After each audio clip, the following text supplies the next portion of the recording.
Hello दोस्तों, आप सबका स्वागत है मेरा यूट्यूब चैनल सुबह स्टडी पे। तो चलिए शुरू करते हैं आज के क्लास। आज हम लोग पढ़ेंगे जो एडिटोरियल बुक का प्रैक्टिस सेट लगा रहे हैं उसका अगला पार्ट, जो कि सेट नंबर रहेगा 73। तो चलिए शुरू करते हैं। पहला क्वेश्चन हो जाएगा, निम्नलिखित में से कौन सा एक सैप्रोफाइट यानी कि मृत्यु परजीवी है।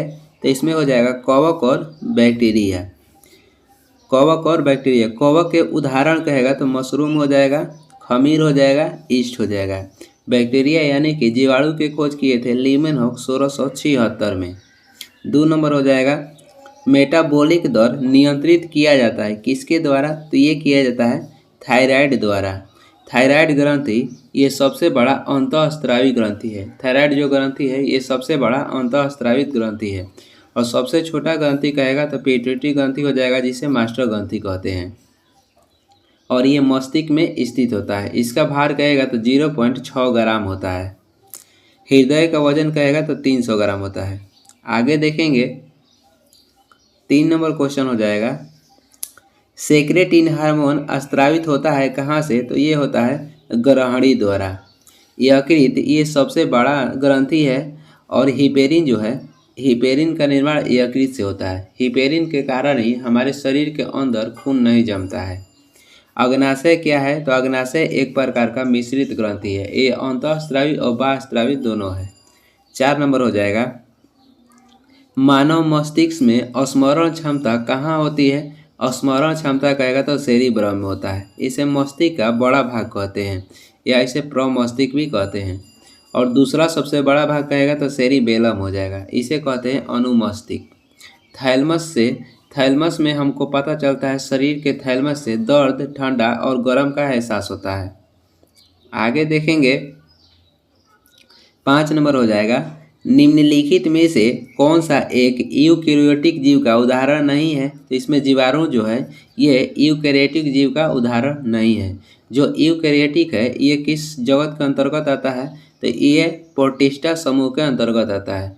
और प्रोकैरियोटिक कहेगा तो ये आता है मोनेरा जगत के अंतर्गत या समूह के अंतर्गत आता है।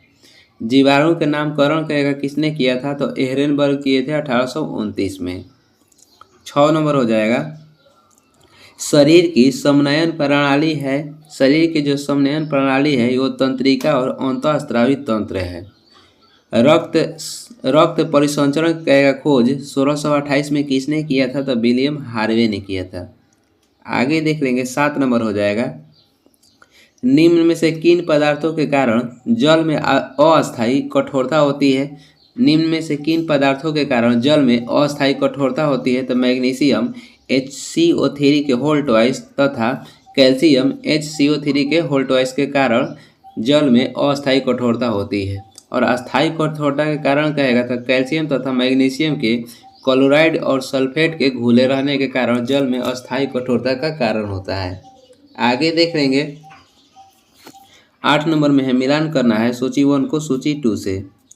वाटर गैस किसे कहते हैं। वाटर गैस कहते हैं कार्बन मोनोऑक्साइड प्लस H2 के। और प्रोड्यूसर गैस कहते हैं CO प्लस N2 के। नेचुरल गैस होता है मीथेन और ईथेन। नेचुरल गैस में क्या होता है, मीथेन और ईथेन रहता है। और CNG में होता है मीथेन। LPG में जो क्या होता है, जिसे रसोई गैस कहते हैं, LPG में होता है ब्यूटेन और प्रोपेन। आगे देखेंगे, हाइड्रोजन के खोज 1766 में हेनरी कैवेंडिश किए थे। हाइड्रोजन को भविष्य का ईंधन भी कहा जाता है और ये आवारा तत्व भी है। ब्रह्मांड में सबसे अधिक कहेगा कौन सा तत्व है। तो हाइड्रोजन ही है। आगे देखेंगे, मानव शरीर में अधिकतम मात्रा में पाए जाने वाला तत्व कौन सा है। मानव शरीर में अधिकतम मात्रा में पाया जाता है ऑक्सीजन, जिसे प्राण वायु के नाम से भी जाना जाता है। भारत में सर्वाधिक कहेगा कि लोहा का कौन सा अयस्क पाया जाता है। तो हेमाटाइट पाया जाता है। इसका सूत्र होता है Fe2O3। और सबसे अच्छा लोहा का अयस्क होता है मैग्नेटाइट।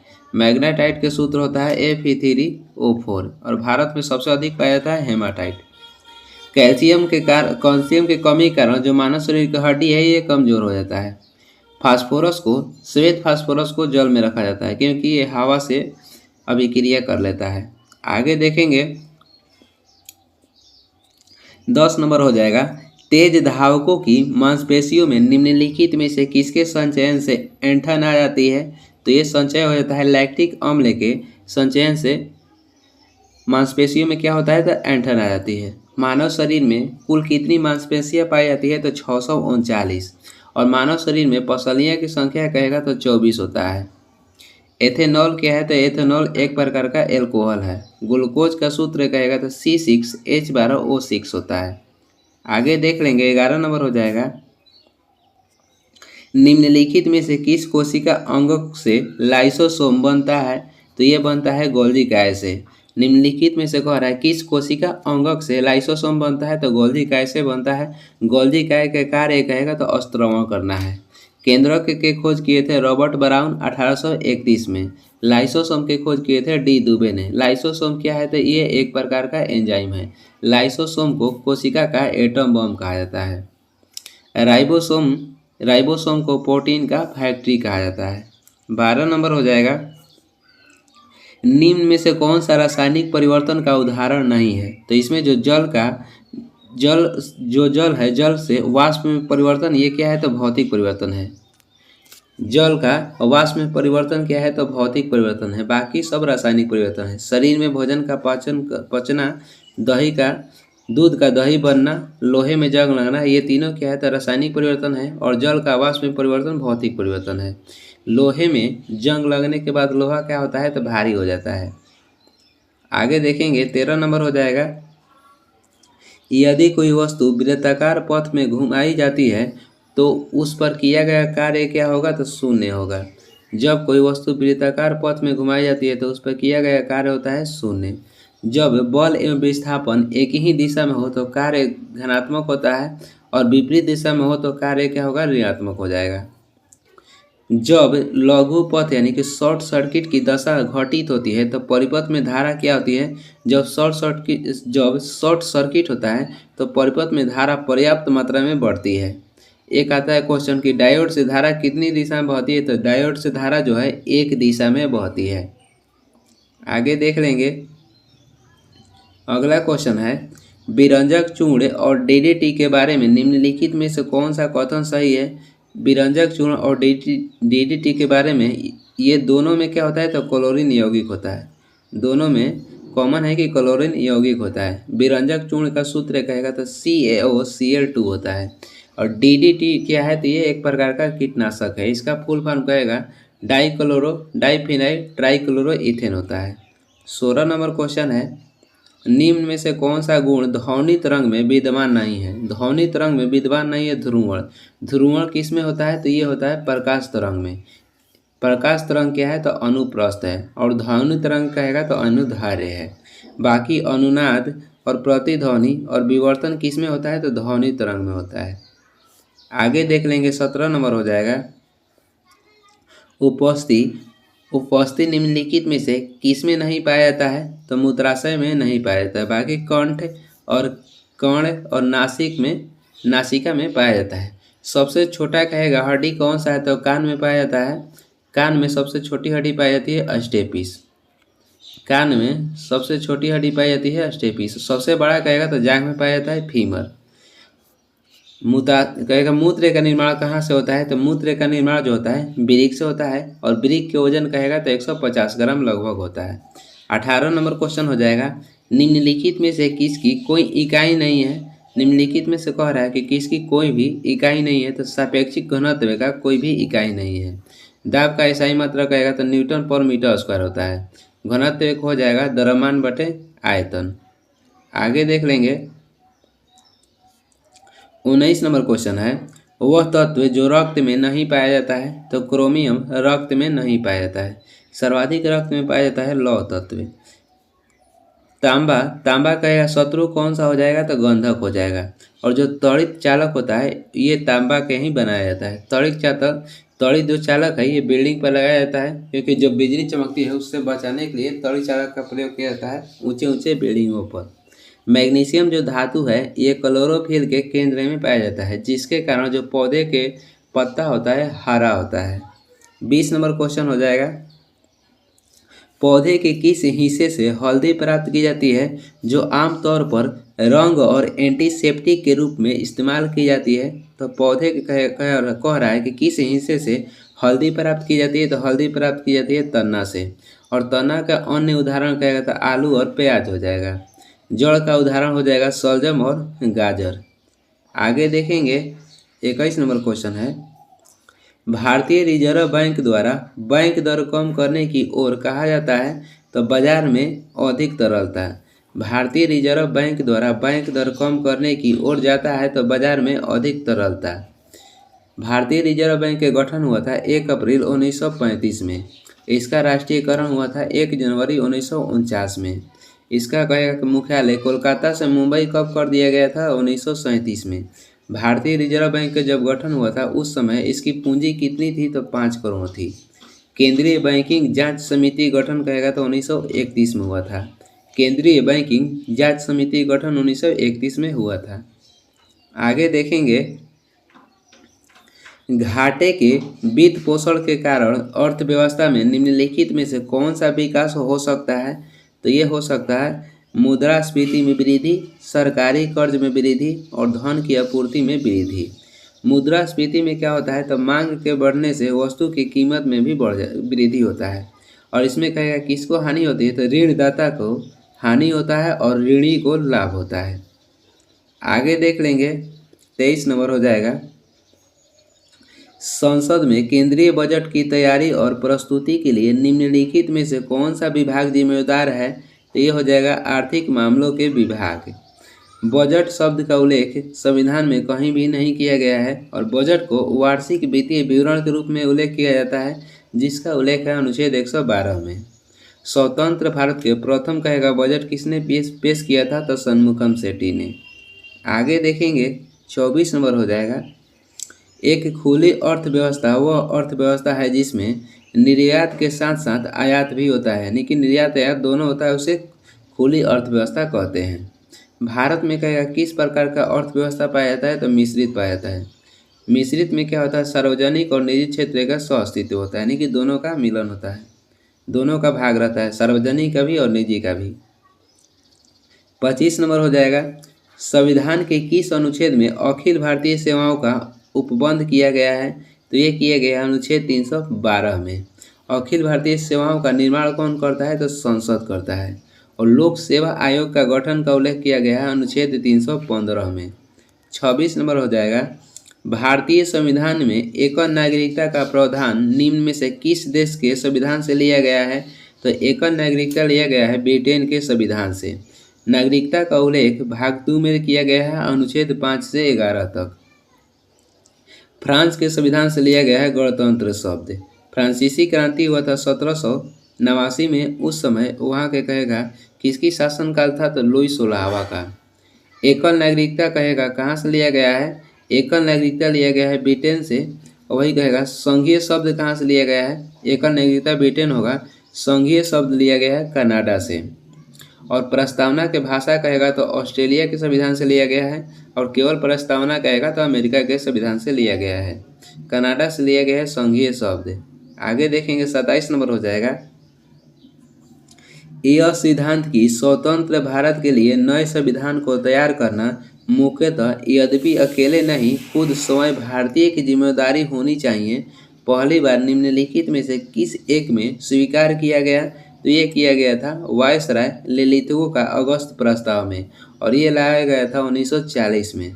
क्रिप्स प्रस्ताव लाया गया था 1942 में, और कैबिनेट मिशन लाया गया था 1946 में, जिसके तहत संविधान सभा का गठन हुआ था। भारत सरकार अधिनियम 1935 के बारे में किसने कहा था कि यह एक ऐसी कार है जिसमें ब्रेक तो है पर इंजन नहीं है, तो ये कहे थे जवाहरलाल नेहरू ने। आगे देखेंगे 28 नंबर क्वेश्चन हो जाएगा, ब्रिटिश भारत में कानून निर्माण की प्रक्रिया में भारतीय प्रतिनिधियों को शामिल करने की शुरुआत निम्न में से किस अधिनियम द्वारा की गई थी, तो ये की गई थी भारत परिषद अधिनियम 1861 के तहत, और इसी के तहत पहली बार अध्यादेश जारी किया गया था।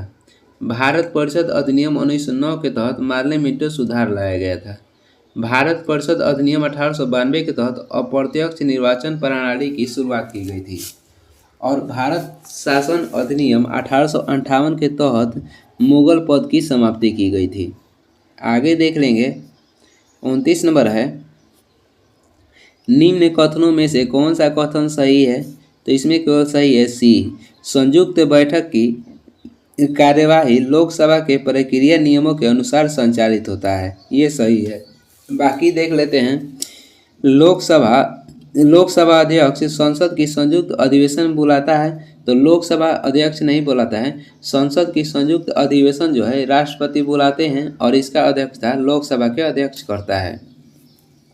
संसद के संयुक्त अधिवेशन बुलाया जाता अनुच्छेद 108 के तहत और ये लिया गया है ऑस्ट्रेलिया के संविधान से। आगे देखेंगे 30 नंबर हो जाएगा, निम्न में से किस राज्य से होकर भारतीय मानक समय रेखा गुजरती है? तो ये गुजरती है मध्य प्रदेश से। भारतीय जो मानक समय है ये ग्रीनविच से कितने घंटा आगे है? तो 2 घंटा आगे है।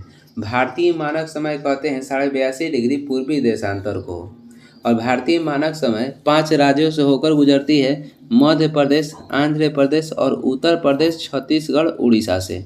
भारतीय मानक समय भारत के 5 राज्यों से गुजरती है, मध्य प्रदेश, आंध्र प्रदेश, उत्तर प्रदेश, छत्तीसगढ़ और उड़ीसा से। ये ग्रीनविच से 2 घंटे आगे है और भारतीय मानक समय 82.5 डिग्री पूर्वी देशांतर को कहते हैं। 31 नंबर हो जाएगा, निम्नलिखित समूहों में कौन सा पूर्व से पश्चिम की ओर पहाड़ियों का सही क्रम है? तो ये हो जाएगा मिसिमी, अबोर और मेरी। आगे देखेंगे, पालघाट दर्रा किन 2 राज्यों के बीच स्थित है? पालघाट दर्रा स्थित है केरल और तमिलनाडु के बीच। थालघाट कहेगा तो ये नासिक और मुंबई को जोड़ता है। थालघाट नासिक और मुंबई को जोड़ता है। भोरघाट कहेगा तो पुणे और मुंबई को जोड़ता है। आगे देख लेंगे 33 नंबर हो जाएगा, निम्न में से कौन सा मैंग्रोव वनस्पति स्थल तमिलनाडु में स्थित नहीं है? कह रहा है कि चारों ऑप्शन में से कौन सा मैंग्रोव वनस्पति है जो कि तमिलनाडु में स्थित नहीं है? तो कुंडापुर ये कहाँ स्थित है? तो कर्नाटक में स्थित है। बाकी मुथुपेट और पिछवारम, रामनद ये सभी तमिलनाडु में स्थित है। 34 नंबर हो जाएगा, निम्नलिखित में से कौन खरीफ फसल नहीं है? तो इसमें जो सरसों है ये रबी फसल है, ये खरीफ फसल नहीं है। रबी फसल की बुआई अक्टूबर नवंबर में होता है और खरीफ फसल की बुआई कहेगा तो जून जुलाई में होता है। ज्वार, सोयाबीन और धान ये सभी क्या है? तो ये हो जाएगा खरीफ फसल। सरसों, गेहूँ, मटर ये सभी हो जाएगा रबी फसल। आगे देखेंगे 35 नंबर हो जाएगा, पारिस्थितिकी तंत्र में ऊर्जा का स्रोत क्या है? पारिस्थितिकी तंत्र में ऊर्जा का स्रोत होता है सौर विकिरण। पारिस्थितिकी तंत्र शब्द का पहली बार प्रयोग किए थे एजी टांसले, और केवल पारिस्थितिकी शब्द का पहली बार प्रयोग किसने किया था? तो अर्नेस्ट हैकेल ने। 36 नंबर हो जाएगा, पोलावरम बहुउद्देशीय परियोजना किस नदी पर स्थित है? तो ये स्थित है गोदावरी नदी पर। और दक्षिण भारत की सबसे लंबी नदी कहेगा तो गोदावरी हो जाएगा। ये निकलती है नासिक के त्रियंबक गांव से। पेनार नदी कहाँ बहती है? तो केरल में। और नर्मदा नदी कहाँ से निकलती है? अमरकंटक के पहाड़ी से। नर्मदा नदी को गुजरात की जीवन रेखा कहते हैं और ये सबसे अधिक मध्य प्रदेश में बहती है। आगे देख लेंगे 37 नंबर हो जाएगा, निम्नलिखित में से दक्षिण भारत स्थित एकमात्र महाजनपद कौन सा था? दक्षिण भारत में स्थित एकमात्र महाजनपद कहेगा तो असमक हो जाएगा, जिसकी राजधानी होती थी तोसली। और चेदी की राजधानी कहेगा तो शक्तिमती हो जाएगा। मत्स्य की राजधानी था विराटनगर और कंबोज की राजधानी कहेगा तो हाटक हो जाएगा। 16 महाजनपद का उल्लेख कहेगा, महाजनपदों की संख्या 16 थी और 16 महाजनपद का उल्लेख हो जाएगा बौद्ध धर्म के अंगुत्तर निकाय में, और जैन धर्म के कहेगा तो भगवती सूत्र में हो जाएगा। 38 नंबर क्वेश्चन है, किताब उल यामनी किसकी रचना है? किताब उल यामनी की रचना कहेगा किसने किया था? तो ये किए थे उतबी ने। और किताब उल हिंद की रचना किए थे अल-बरूनी ने। किताब उल यामनी की रचना किए थे उतबी ने और किताब उल हिंद की रचना कहेगा तो अल-बरूनी किए थे। अल-बरूनी, उतबी और फिरदौसी ये किसके दरबार के में रहते थे? तो ये रहते थे गजनबी के दरबार में। शाहनामा पुस्तक की रचना किसने किया था? तो फिरदौसी किए थे। अमीर खुसरो अलाउद्दीन खिलजी के दरबार में रहते थे। शाहनामा के लेखक हो जाएगा फिरदौसी और शाहजहांनामा के लेखक हो जाएंगे इनायत खां। 39 नंबर क्वेश्चन है, विजयनगर राज्य की स्थापना हरिहर एवं बुका द्वारा कब की गई थी? तो ये किया गया था 1336 ईस्वी में। और विजयनगर साम्राज्य का राजधानी कहाँ पे थी? तो हम्पी थी और ये स्थित है तुंगभद्रा नदी के किनारे। 1333 ईस्वी में मोरक्को निवासी इब्न तूता भारत आए थे और ये आए थे मोहम्मद बिन तुगलक के शासनकाल में। 40 नंबर हो जाएगा, कांग्रेस के जिस अधिवेशन में पहली बार राष्ट्रगान गाया गया उसके अध्यक्ष कौन थे? तो उसके अध्यक्ष थे बिशन नारायण धौर। और कांग्रेस के पहला अधिवेशन में कौन सा अधिवेशन था जिसमें पहली बार राष्ट्रगान गाया गया था? तो 1911 में हुआ था कोलकाता। और पहली बार राष्ट्रगीत गाया गया था कांग्रेस के कोलकाता के अधिवेशन में ही 1896 में। और उस समय कांग्रेस के अध्यक्ष थे रहमतुल्लाह श्यामी थे। और जब कांग्रेस का मिलन हुआ था लखनऊ अधिवेशन में जो कि 1916 में हुआ था, उस समय का कांग्रेस के अध्यक्ष कौन थे? तो अंबिका चरण मजूमदार थे।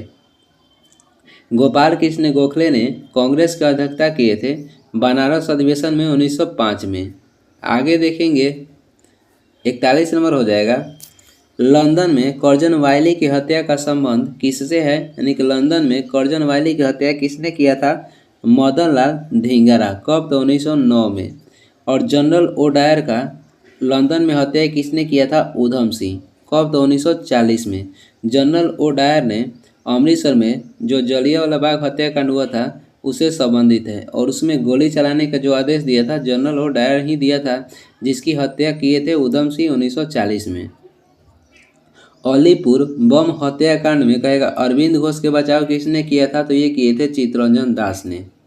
42 नंबर क्वेश्चन हो जाएगा, चतुर्थ बौद्ध संगीति कनिष्क के शासनकाल में प्रथम शताब्दी में कश्मीर के कुंडन वन में आयोजित की गई थी।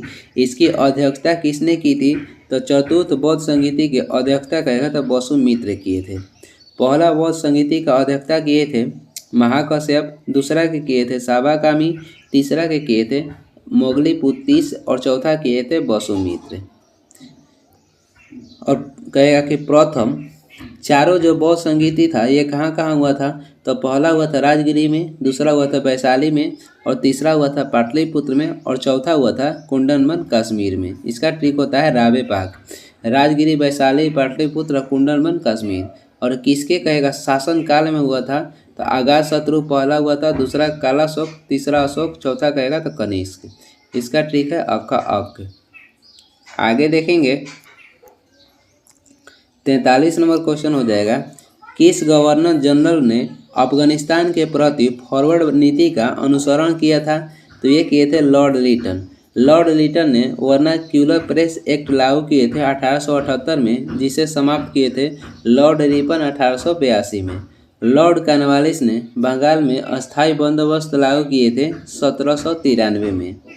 और बहावी आंदोलन के दमन से संबंधित किससे कौन थे? तो लॉर्ड एल्गिन बहावी आंदोलन के दमन से संबंधित थे।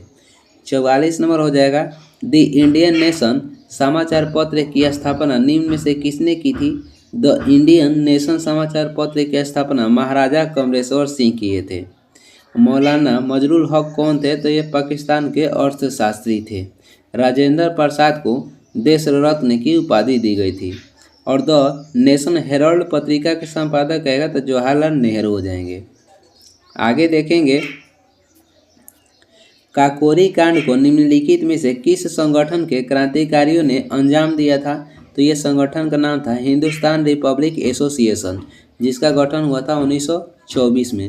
अब काकोरी कांड का नया नाम कहेगा तो काकोरी ट्रेन एक्शन प्लान हो गया है और इसका मुख्य नेता कहेगा तो राम प्रसाद बिस्मिल थे। अनुशीलन समिति गठन कब हुआ था? तो ये हुआ था 1902 में। इसका नेता कहेगा तो पी मित्रा हो जाएंगे। हिंदुस्तान सोशलिस्ट रिपब्लिक एसोसिएशन के गठन हुआ था 1928 में। नौजवान भारत सभा के गठन किए थे भगत सिंह 1926 में। 46 नंबर हो जाएगा, किस वायसराय के कार्यकाल के दौरान श्वेत विद्रोह हुआ था? तो ये हुआ था लॉर्ड रिपन के कार्यकाल के दौरान और इन्हीं के कार्यकाल में पहली बार कारखाना अधिनियम लाया गया था। लॉर्ड मिंटो के कार्यकाल में अमृतसर के संधि हुआ था रणजीत सिंह और अंग्रेज के बीच 1809 में। लॉर्ड लिटन के कार्यकाल में अकाल आयोग का गठन किया गया था। लॉर्ड लिटन के कार्यकाल में अकाल आयोग के गठन हुआ था। अध्यक्षता कहेगा तो स्ट्रेची के अध्यक्षता में। लॉर्ड रीडिंग के कार्यकाल कहेगा तो 1921 से 26 तक था। आगे देख लेंगे 47 नंबर हो जाएगा। मद्रास प्रेसिडेंसी में स्वदेशी आंदोलन का नेतृत्व किसने किया था? तो ये किए थे चिदम्बरम पिल्लई ने।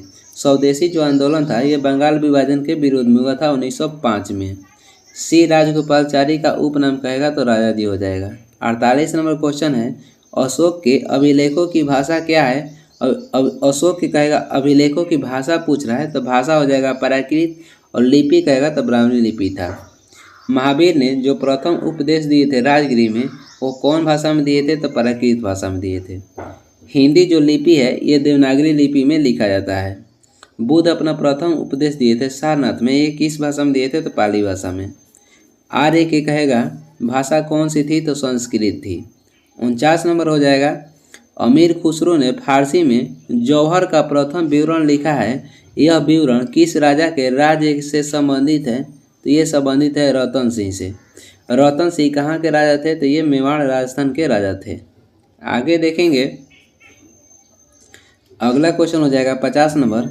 द्वितीय जैन संगीति कब आयोजित की गई थी? द्वितीय जैन संगीति का आयोजन हुआ था 512 ईस्वी में। और जो दूसरा जैन संगीति का आयोजन हुआ था ये हुआ था बल्बी गुजरात में, जिसका अध्यक्षता किए थे क्षमा श्रवण ने। और पहली जैन संगीति का आयोजन हुआ था पाटलिपुत्र में और इसका अध्यक्षता कौन किए थे? अस्तुल भद्र ने किए थे। कुछ वन लाइन ईयर महत्वपूर्ण क्वेश्चन है, देख लेते हैं।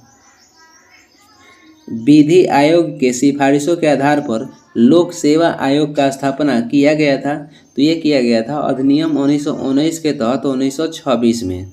संघ लोक सेवा आयोग के अध्यक्ष एवं उसके सदस्यों की नियुक्ति कौन करने का अधिकार कहेगा किसके पास है? तो ये है राष्ट्रपति के पास है।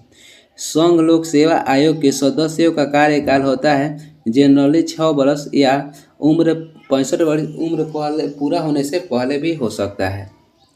6 वर्ष या 65 वर्ष उम्र पूरा होने से जो भी पहले हो जाएगा उसका कार्यकाल समाप्त हो जाएगा।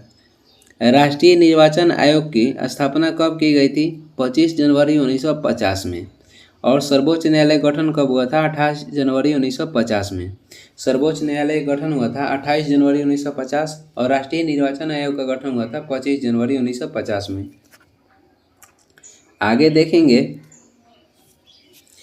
मुख्य निर्वाचन आयुक्त एवं अन्य सदस्यों की नियुक्ति की जाती है तो राष्ट्रपति के द्वारा।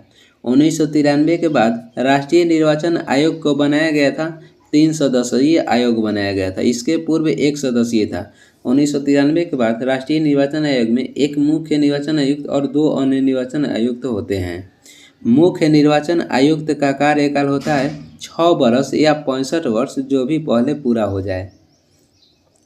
भारत में ईवीएम का पहली बार प्रयोग कब किया गया था? तो ये किया गया था केरल में 1982 में।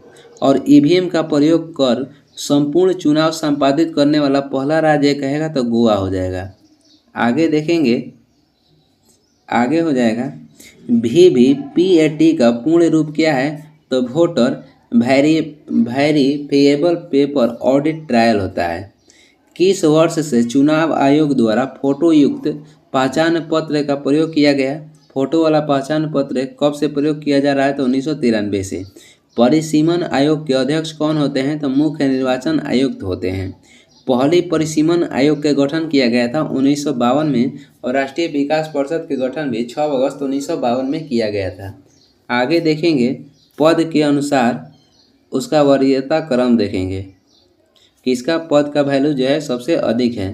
तो भारत के प्रथम जो नागरिक होते हैं राष्ट्रपति होते हैं और इसके बाद आते हैं उपराष्ट्रपति और इसके बाद प्रधानमंत्री और इनके बाद अपने राज्य में राज्यपाल, इनके बाद भूतपूर्व राष्ट्रपति और इनके बाद भारत के मुख्य न्यायाधीश एवं लोकसभा अध्यक्ष और इनके बाद केंद्रीय कैबिनेट मंत्री एवं अपने राज्य के मुख्यमंत्री और इनके बाद राजदूत। एक बार फिर से देख लेते हैं। पहले होते हैं राष्ट्रपति, इनके बाद हो जाएंगे उपराष्ट्रपति, इनके बाद होते हैं प्रधानमंत्री।